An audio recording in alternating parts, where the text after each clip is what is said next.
পরে আমাদের কিছু বন্ধুরা মিলে,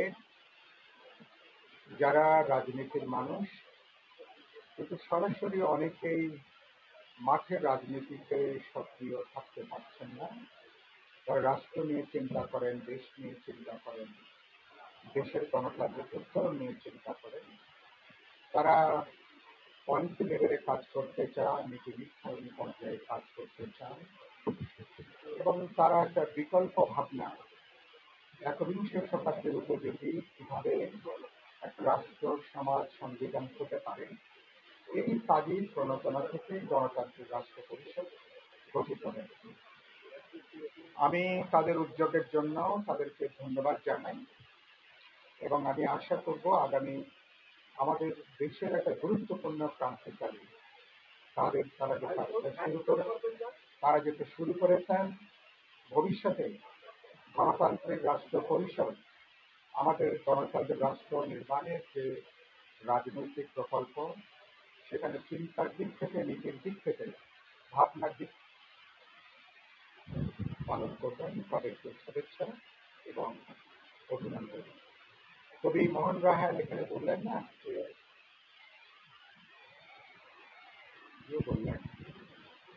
যে 10 মাস 10 দিনে তো যে নারী একজন সন্তান প্রসব করে। এটা নিয়ে একটা বিখ্যাত একটা গল্প আছে, কিছুটা সত্য। পৃথিবীর তিনি পরবর্তীকালে একজন বিখ্যাত বক্তা হলেন।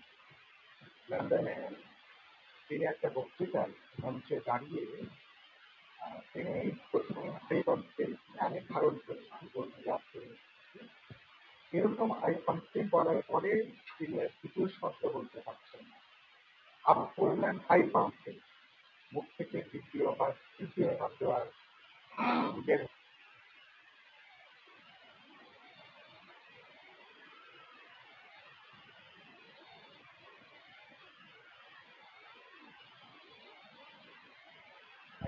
বলে তিনি বাক্যটা পর্যন্ত তিনি বাক্য বলতে পারলেন না। এক নারী, তিনি চিৎকার করে দাঁড়িয়ে বললেন, আপনি 4 বার 5 বার কনসিভ করার পরেও একটা বাক্য প্রসব করতে পারলেন না, আর আমি একবার কনসিভ করলে 10 মাসে আমি একটা বাচ্চা আমি প্রসব।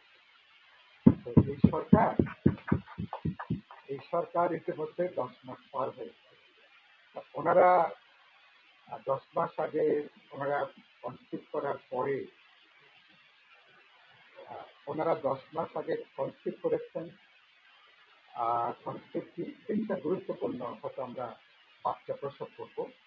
তারপর হচ্ছে বিচারের কাজটাকে আমরা দৃশ্যমান করবো, গণহত্যার যে বিচার, মানুষ যে সংস্কারের জন্য তাকিয়ে আছি, যেটা আমরা অনেক আগে থেকে বলে আসছি, বিশ্বাসযোগ্য সুনির্দিষ্ট পদক্ষেপ আমরা গ্রহণ করবো। আর একটা হচ্ছে 16 বছর আবার নিরপেক্ষ বিশ্বাসযোগ্য নির্বাচনের জন্য মানুষ অপেক্ষা করছে, সেই নির্বাচনটা ওনারা দায়িত্ব নিয়ে সম্পন্ন করবেন এবং বাংলাদেশ একটা নিয়মতান্ত্রিক পথে যেন ভবিষ্যতে সরকার পরিবর্তনের সুযোগটা নিশ্চিত হয়, এরকম একটা গণতান্ত্রিক পথে সূচনা করবেন। কিন্তু প্রায় 10 মাস পরে ওনারা কি প্রসার করলেন, এটা নিয়ে হয়তো অনেক গবেষণা করা যাবে, প্রশ্ন করা যাবে। আর কিন্তু কি প্রসব করলেন, আমরা যেখানে বসে আছি সচিবালয়, এখনো 10 মাস পরে উত্তাল একটা পরিস্থিতি, যেটা অনাকাঙ্ক্ষিত। ওনারা সমস্ত জায়গাতে ওনারা হাত দেবার কথা ওনাদেরকে কে বলেছেন? ওনারা প্রায় প্রতিটা ক্ষেত্রে ওরা হাত দিচ্ছেন, এমন জায়গায় হাত দিচ্ছেন যেগুলোর সম্পর্কে ওনাদের ধারণা। রাষ্ট্র কিভাবে, একটা আধুনিক রাষ্ট্র কিভাবে চলে, বাংলাদেশ রাষ্ট্র গত 53-54 বছরে কিভাবে গড়ে উঠেছে, এই রাষ্ট্রের সদর রাস্তা, তার অলিগলি, তার টানা ঘুরছি কিভাবে রাষ্ট্র ফাংশন করে, এটাকে না জেনে ছোট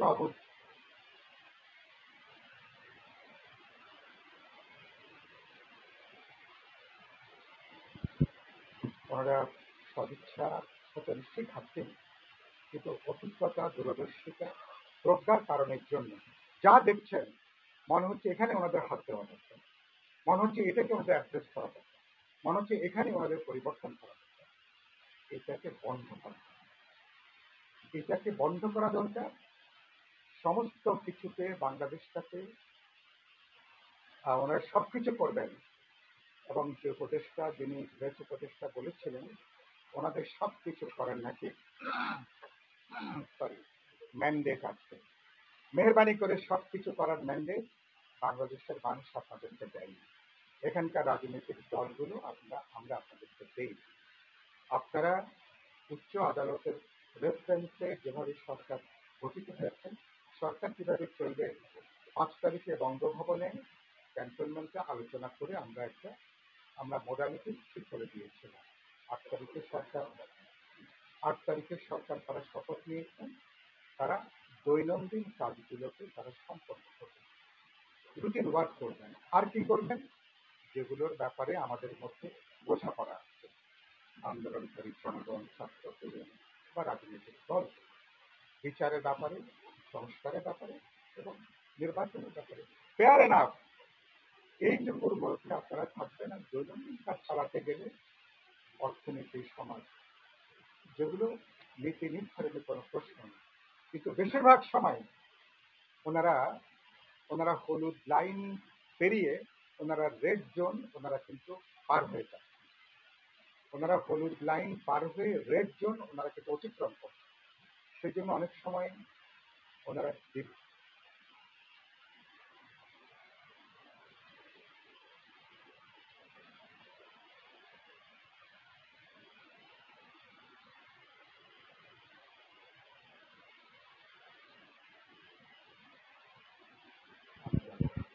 আরেকটা বলার আমরা চেষ্টা করেছিলাম, আপনারা হয়তো সব প্রতিষ্ঠানের যোগ্য মানুষ ছিলেন, কিন্তু একটা রাষ্ট্র চালানোর জন্য যে জিনিসগুলো দরকার, এটা রাজনৈতিক দলের কাজ, নেতৃত্বের কাজ।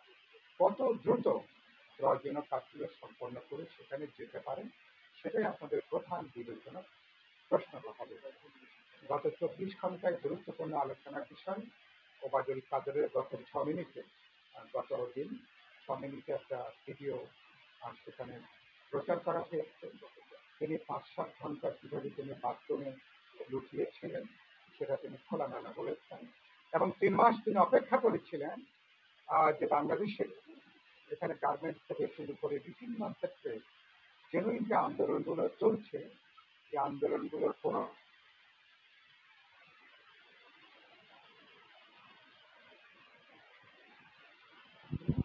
পরিষ্কার করে বলেননি, কিন্তু ইংলিশটা হচ্ছে এরকম। এবং 3 মাস পরে চেষ্টা করেছেন দেশের থেকে ওনারা আমাদের অভ্যুত্থানের বিপরীতে, বিপ্লবের পেছনে যেমন প্রতি বিপ্লব হাতে, অভ্যুত্থানের পেছনে প্রতি অভ্যুত্থান হাতে, এরকম জায়গাটা করতে পারেন তিনি।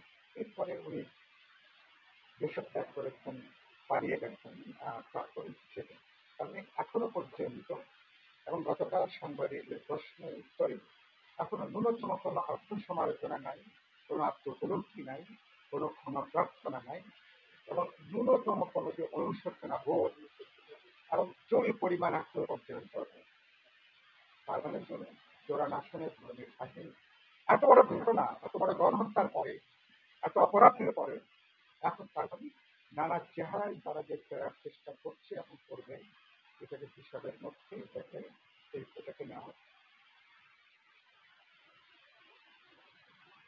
এরকম একটা পরিস্থিতিতে আরো বেশি পক্ষের জায়গা, তখন আমরা অন্তর্বর্তী সরকারের একের পর এক ভূমিকা আমাদের মধ্যে বিভক্তি বিভাজন তৈরি করছে।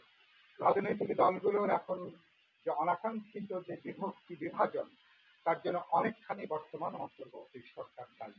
আমি কথাটা স্পষ্ট করে কথাটা উল্লেখ করতে চাই। তারা বিশেষ একটা দলকে মদত জোগাতে চেয়ে, কোলে পিছিয়ে বুকে করে একটা দলকে বানাতে চেয়ে, আমরা সেদিন বলেছি, পরশুদিন সরকারের দল নিরপেক্ষ চরিত্র তারা বিসর্জন দিয়েছেন, অপ্রয়োজনীয়ভাবে নিজেদেরকে তারা বিতর্কিত করেছেন। তারা রাজনৈতিক দলগুলোকে তারা একটা মুখোমুখি অবস্থানে তারা নিজেরা দাঁড়িয়ে গেছেন, এবং যেটা তাদের নিরপেক্ষতাকে গুরুতরভাবে প্রশ্নবিদ্ধ করেছে। তারা যদি এই তৎপরতা অব্যাহত রাখেন, তাহলে তাদের অধীনে আগামীতে জাতীয় নির্বাচন করা যাবে কিনা, ইতিমধ্যে এই প্রশ্নটা নানা জায়গা থেকে উত্থাপিত হচ্ছে। তবে এই প্রশ্ন তারা যদি এভাবে চলতে থাকে, আজকে না হলে কালকে, কালকে না হলে পরশুদিন এই সরকারের অধীনে নির্বাচন করা যাবে কিনা, নির্বাচন নিরপেক্ষ হবে কিনা, এই প্রশ্নটা রাজনৈতিক দল জনগণ কিন্তু তুলতে থাকে। সরকারকে এখনই এই ব্যাপারে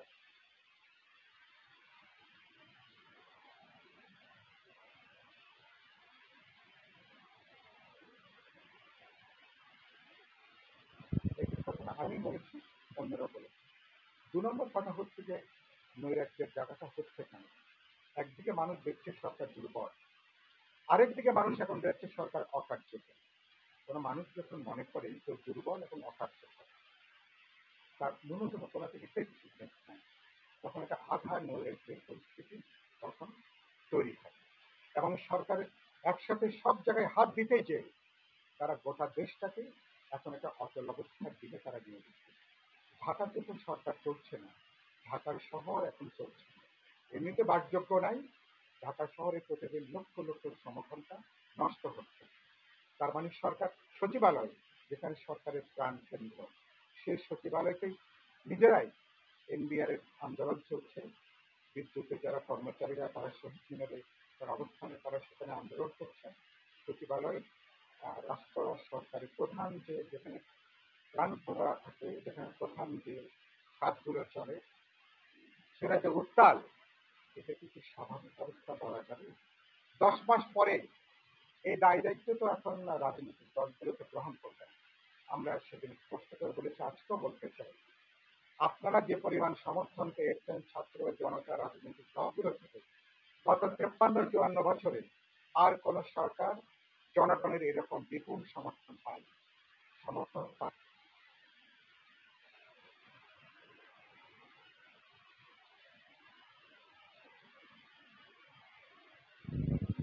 আমার মনে হয়েছে আজকে কথাটা বলতে চাই, সমর্থনটাকে তারা কিছুটা দুর্বলতা হিসাবেও তারা হয়তো বিবেচনা করে থাকতে পারে।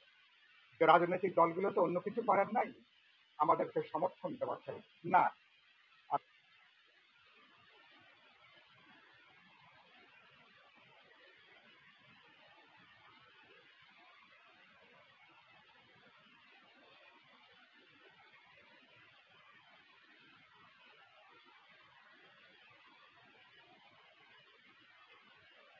কিন্তু বলা যাচ্ছে না সরকারের মনের মধ্যে কি আছে। আমি এবি পার্টির প্রতিষ্ঠা বার্ষিকীতে একটা কথা উল্লেখ করেছিলাম। আর ঢাকা একটা জনপ্রিয় সিনেমা ছিল গোলাপি এখন ট্রেন। গোলাপি যখন ঢাকাতে যখন আসছে, গোলাপি কিন্তু কোনো কোনো কথাই বলছে না। গোলাপিকে বারবার বলা হচ্ছে গোলাপি একটা কথা বল, গোলাপি একটা কথা বল। গোলাপি তারপরও গোলাপির মুখ দিয়ে কোনো শব্দই বেরোচ্ছে না। শেষ পর্যন্ত রেখে মেখে মহিলা বললেন, গোলাপি মনের কথা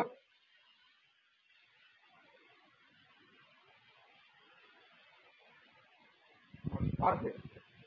এখনো পর্যন্ত সরকারের মনের কথাটা কিন্তু তারা কিন্তু খুলে বলছেন না। এখনো মনের কথাটা আমরা কিন্তু বুঝতে পারছি না। উত্তরের সিগন্যাল দিয়ে ডানে যাচ্ছে এবং দক্ষিণের সিগন্যাল দিয়ে উত্তরে যাচ্ছে, পূবের সিগন্যাল দিয়ে ওনারা কিন্তু ওনারা পূব দিকে বা ওনারা পশ্চিমে ওনারা হাঁটছেন। আরে বাবা, কথা নাই বার্তা নাই, মানবিক করিডোর, এটা তো আপনাদের কাজ নাই স্যার। এবং যেই উপদেশটাকে কি বলে, কি এটা, হাই রিপ্রেজেন্টেটিভ, হাই রিপ্রেজেন্ট করা হলো রোহিঙ্গা বিষয়ক উপদেষ্টাকে। প্রথমে তিনি চমক দেখালেন, 1,80,000 রোহিঙ্গাকে 6 মাসের মধ্যে আরাকানে তিনি তাদেরকে প্রত্যাবাসন করবেন, ফেরত পাঠাবেন। ওমা, তারপরে খবর নাই। 2 দিন পরে জানা গেল গত 10-11 মাসে প্রায় 1.5 লক্ষ রোহিঙ্গা নতুন করে বাংলাদেশে ঢুকেছে। ওনার এই সাফল্যের জন্যই কি ওনাকে আবার প্রায় 3 বাহিনীর উপরে একটা দেখভাল করার জন্য নজিরবিহীন ভাবে জাতীয় নিরাপত্তা উপদেষ্টার পদে ওনাকে আবার বসানো হবে। এবং অনেকের ধারণা, সোশ্যাল মিডিয়া গুলো দিচ্ছে, সাংবাদিকরা লিখছেন, যে বিদেশে খবর বেরোচ্ছে, তার নাকি বিশেষ তৎপরতার কারণের জন্য সরকারের সাথে সাম্প্রতিকভাবে সেনাবাহিনীকে টানাপোড়েন তৈরি হয়েছে। তার একটা অন্যতম কুশীলক নাকি সরকারের এই নাকি প্রধান নিরাপত্তা উপদেষ্টা। তো এগুলো হবে না, এগুলো আমরা কেন দেখতে হবে।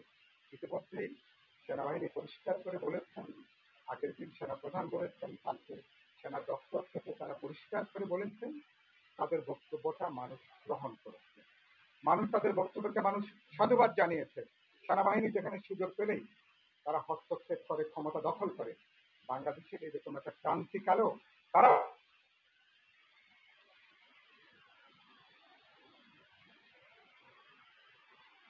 এবং তারা অসাধারণ গুরুত্বপূর্ণভাবে বলছেন আমরা জাতীয় নিরাপত্তার বিপন্ন হয় এরকম কোনো কিছু সেনাবাহিনী করবে না।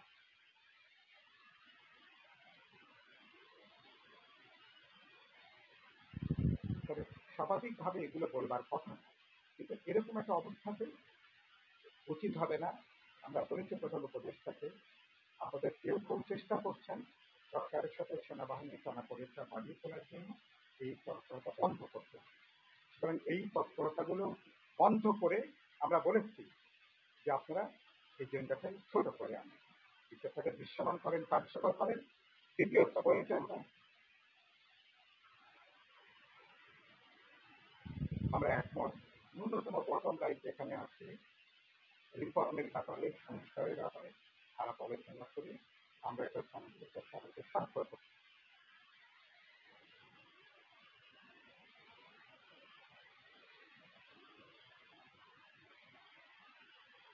এতে মনে হচ্ছেন ওনারা বলবার চেষ্টা করছেন ওনারা এরকম, যদি একমত না হন তাহলে নাকি নির্বাচন নাকি বিলম্বিত হয়ে যেতে হবে, এরকম কথা আপনারা ইংরেজিতে বলার চেষ্টা করেন। আমরা পরিষ্কার করে বলতে চাই এটা আপনাদের এখতিয়ারের বাইরে, এটা আপনাদের ম্যান্ডেটের বাইরে। আপনাদের কাজ হচ্ছে এতে যে অনুষ্ঠান বললেন অবস্থায় এখানে বললেন আমাদের নেতারা, যেখানে আমরা একমত হতে পারবো সেখানে আমরা অনেকটা স্বাক্ষর করবো। একটা কথা বলতে চাই, এক যাত্রায় ওনারা সমস্ত কিছু অর্জন করবেন এই ম্যান্ডেট আপনাদেরকে দিয়েছে। আমি এ টু জেড সমস্ত কিছু আমি একবারেই আমি সেখানে অর্জন করতে পারবো এবং সেটাও আপনাদের চাওয়া মতে। তাহলে তো এর কদিন আগে খসরুভাই উল্লেখ করেছিলেন, তাহলে তো বহুত্ববাদ দরকার নাই, তাহলে তো গণতন্ত্র দরকার নাই, তাহলে তো একটা বাকশালী করলেই কিন্তু এখানে চলবে। আমরা নিশ্চয়ই বাকশালী কোনো চিন্তা, বাকশালী কোনো ভুল জবরদস্তি করে আপনি চাপিয়ে দেবেন আর রাজনৈতিক দলগুলো সেখানে তারা আপনার সই করবেন, এরকম কোনো অবস্থা বাংলাদেশে নেই। মেহরবানি করে এই খেলাটা বন্ধ করে আপনাদের দিন দুনিয়াটাকে ছোট করে, এজেন্ডাটা ছোট করে আনেন, যেটুকু আমরা আলাপ আলোচনা করে বোঝাপড়ার জায়গাটায় আসতে পারবো সেই জায়গাটায় এসে আমরা আলাপ আলোচনা করি কিভাবে আমরা কত দ্রুত আমরা নির্বাচনটা সম্পন্ন করতে পারি সে ব্যাপারে আপনারা মনোযোগ দেবেন। যেই পরিস্থিতি চলছে সেটা আজকে আপনাদের সামনে বলতে দ্বিধা নেই। প্রফেসর ইউনূস সেদিন তিনি সরলভাবে তিনি স্বীকার করেছেন পরিস্থিতিটা তিনি খুব উদ্বিগ্ন, বিশেষ করে আওয়ামী লীগ।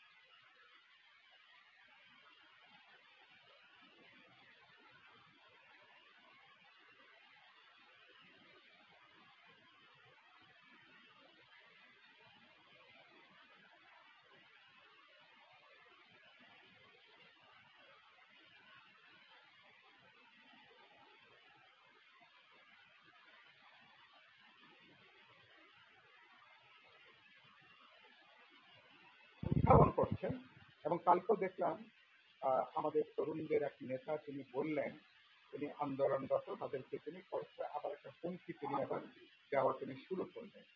তো আপনারা কি সচিবালয়ের এই যে হাজার হাজার অফিসার বা কর্মচারীরা তারা যে আন্দোলনটা করছেন আপনারা এগুলো কি হুমকি দিয়ে এই আন্দোলন কি দমন করা যাবে?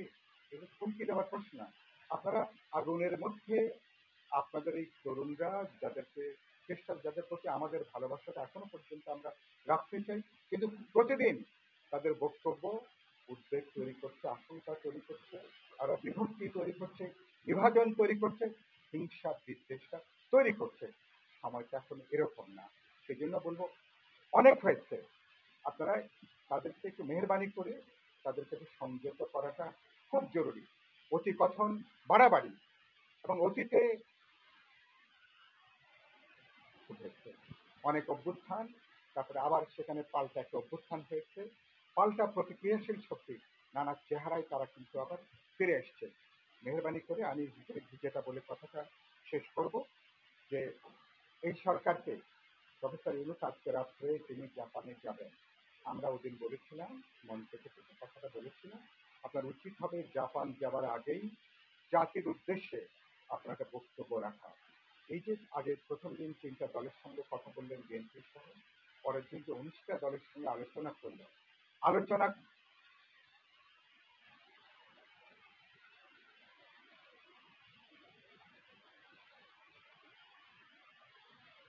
আপনি পদত্যাগের কথা ভেবেছিলেন, তবে আমরা পুনরায় আপনার উপরে আস্থাটা জ্ঞাপন করার পরে আপনি কিভাবে রাজনৈতিক দল দেশবাসীকে আশ্বস্ত করছেন, আপনার উচিত হবে জাপান যাবার আগেই এ ব্যাপারে বক্তব্যটা রেখে যাওয়া।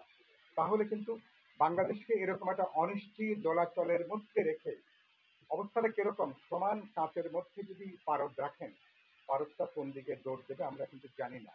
নিশ্চয়ই আপনাদের এই ব্যাপারে অনেকের অভিজ্ঞতা আছে। এরকম একটা ভোলাটাইল অবস্থা বাংলাদেশে আমরা কেউ দেখতে চাই না। তিনি যদি আজকে বলে দিতে পারতেন খুব ভালো হতো। নির্দিষ্টভাবে তিনি যদি এটা বলতে না দেন, তাহলে তিনি যে অবস্থায় রেখে যাচ্ছেন, আমার ভয় হচ্ছে, আশঙ্কা হচ্ছে আরো নৈরাজ্য, আরো